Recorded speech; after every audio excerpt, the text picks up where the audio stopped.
Have you ever considered buying a holiday home or rental property in Japan? Buying real estate in Japan as a foreigner can seem daunting, but it is an achievable dream and can be a good investment if you're planning to either stay in Japan long term, visit Japan multiple times a year, or build a rental portfolio for cash flow. So in this video, I will go over what you need to know in order to get started on your property ownership journey, some rules and restrictions to be mindful of, and a quick rundown on the associated costs of buying property in Japan as a foreigner. If you're new here, my name is Shu. In this channel, I talk about real estate investing, financial freedom, and Japan. If you enjoy the content on my channel, do me a favor and subscribe to the channel. It really helps the channel grow and I'd really appreciate it. Before I begin, I have an exciting announcement. Since my interview with Colin from Kick Assets a few months ago, I have changed the way I view Japanese real estate pretty drastically. I used to be a skeptic and now I'm an advocate. So I decided to join forces with Colin to help foreigners purchase property in Japan. For the last few months, we've been working on creating the most comprehensive course about how to buy a property in Japan. It's packed with so much valuable information and Colin will be the main teacher to share his knowledge with you. What I'm going to talk about in this video is everything you need to know about buying a property in Japan as a foreigner. But if you want to dive much deeper into the tactics of each step, this course is for you.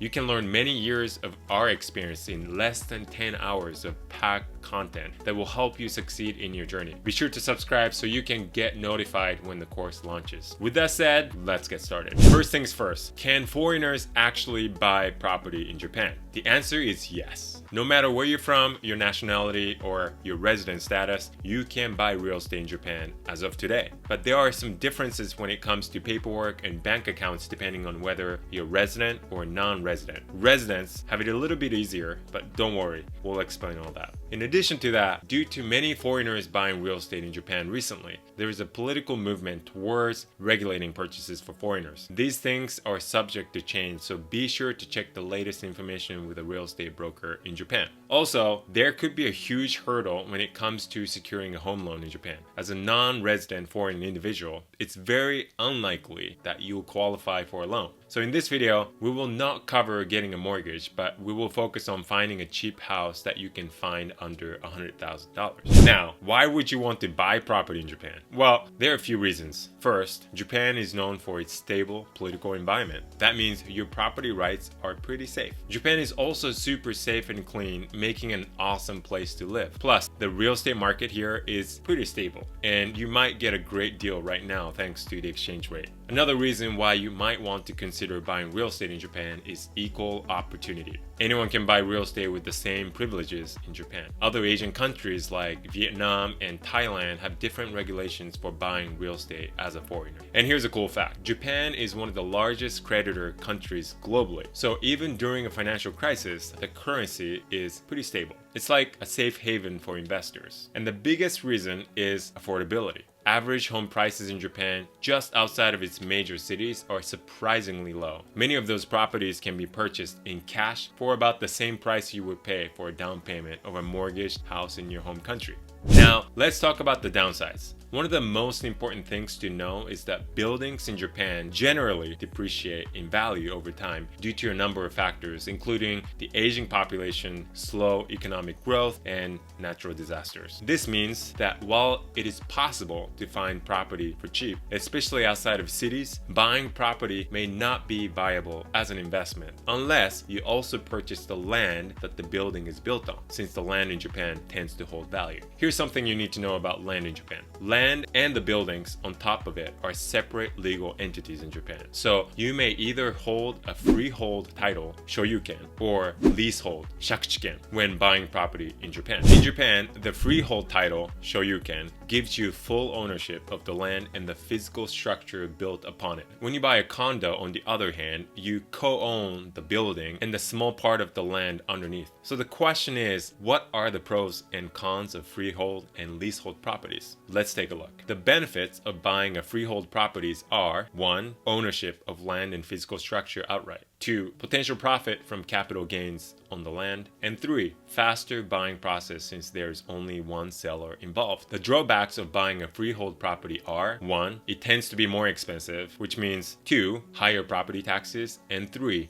additional taxes that are required. The benefits of buying a leasehold property are: 1. Usually about 30 to 40% cheaper than freehold. 2. No land taxes because you don't own the land. And 3. Potentially higher rental yields. The drawbacks of buying a leasehold property are: 1. You'll be paying monthly rents to the landowner. 2. It's harder to resell because you don't own the land. And 3. It's more difficult to apply for a loan if you were to get one. Personally, I always look for freehold properties. You want to own the land so that you can have more control over your property. Now, I'm gonna go over the documents you need when buying property in Japan. And these are the documents that you'll need if you're purchasing property under your own name. If you're a Japanese resident, you need to prepare proof of identity, proof of residence, your residence card, personal seal or hanko, certificate of seal impression, inkan toroku shoumesho. If you're not a Japanese resident, you only need 2 items: a proof of identity, usually a passport, and an affidavit to validate your identity and residence. Affidavits must be certified by a notary public in your home country or by your country's embassy or consulate in Japan.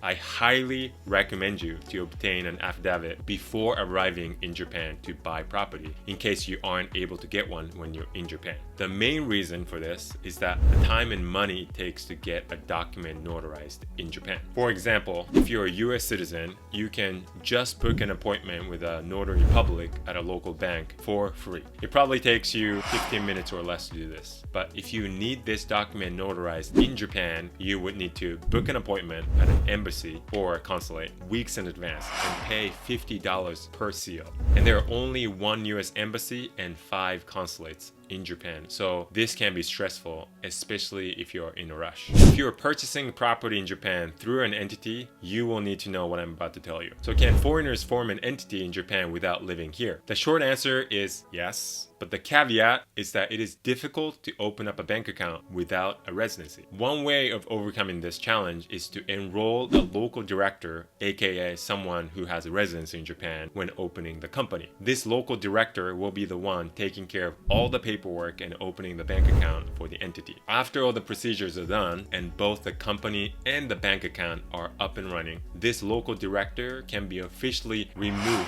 from the entity, leaving the company with you as a director. This way, you have access to your company's bank account in Japan without living in Japan. Okay, now let's break down the steps to buying property in Japan. Step 1, find a Japanese real estate agent. With such a big decision as investing in a property, foreigners need trusted guidance from local real estate professionals in Japan. I have to say, it is hard enough to find great agents, but it's harder to find English-speaking agents who are good. So if you don't speak the language, you'll need to get some help from someone who speaks Japanese and understands real estate investing in Japan. There are many aspects real estate agents can help you with. They include professional advisory regarding price levels, market trends, and transaction activities, local knowledge about neighborhoods, property viewing assistance, negotiations, and formal procedures with the seller. Your first step should always be consulting an agent and outlining your preferred location, property requirements, and budget. This will require signing a commission agency/broker agreement. Brokerage commission in Japan is 3%.